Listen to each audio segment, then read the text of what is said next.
Hi, my name's Finn. You may know me as Carbonic, and this is KarbTalk. This is the show where I talk about whatever my $10 and up patrons want me to talk about. If you want a video like this, you can become a patron yourself. You get to decide a topic every month for me, and today's topic comes from Sketchy Nonsense, who wanted to know about any pieces of media which inspired me as a child.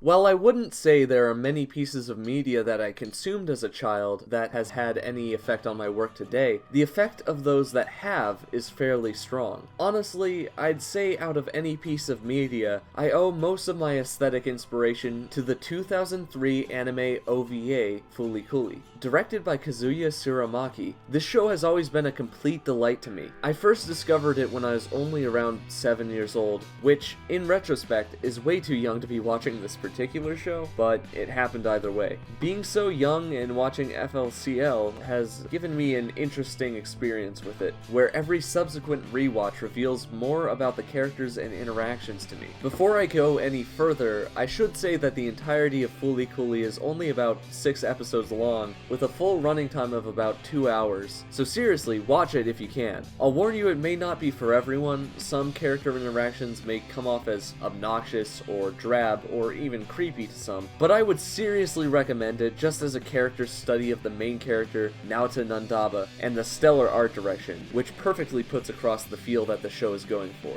I think that Fooly Cooly might have been what sparked my interest in actually creating things. Beforehand, I had drawn scribbles and other stuff, but pretty soon after watching FLCL, I began to think of ideas for series and games. Fooly Cooly is just that inspiring to me, from the bombastic fight scenes to the slow moments of preteen ennui that are sprinkled throughout the production. The color palette and artwork perfectly complements the tone. Other than this, the designs throughout the show are of a very high quality. Each of Naota's outfits are both simplistic yet iconic, and are all clothes which real people could be seen wearing. This is something I have sought to replicate in my own works. It shouldn't be hard to see the inspiration I took from Naota's character when making Nicholas Kawamura's. I could probably make an entire video gushing about everything I like about Fooly Cooly, but for now, I should probably move on to other pieces of media. Though I don't find it to be anywhere near as inspiring as I did as a child, Pokemon Emerald would inevitably mark my first introduction into turn-based RPGs.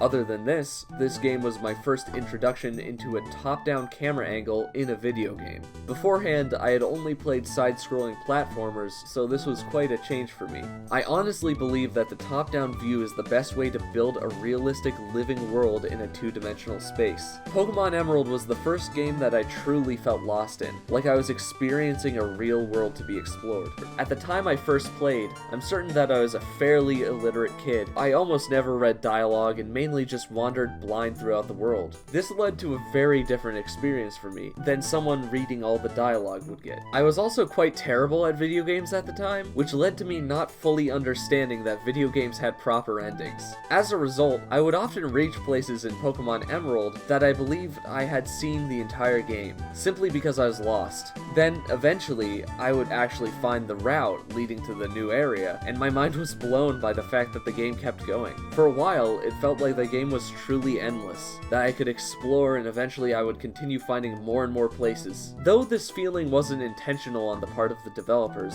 I wanted to try and replicate it with Dashboard, hence the way the garden is set up physically. I wanted to create a world where it would feel like there was always more areas to find and explore if you looked hard enough. As a side note, I always find it extremely interesting and gratifying to see what people attempt first when they enter the garden. I've even seen some playthroughs where people attempt and beat the temple dungeon before doing anything else. Moving on to our last piece of media, this wasn't technically something that I ever played as a child, but I feel like it would be incorrect to leave it out of this video. Mortis Ghosts Off is a great game, and one that you should check out as soon as you can. I discovered this game back in 2014, and something about it immediately drew me in. This was the singular piece of media which made me realize I would be able to make something like a game all on my own. It's also the piece of media which convinced me that RPG Maker would be the place to go when starting out. Off is really something special to me. The music, composed by alias Conrad Coldwood, is honestly one of the best video game soundtracks of all time, as far as I'm concerned. I still listen to it from time to time.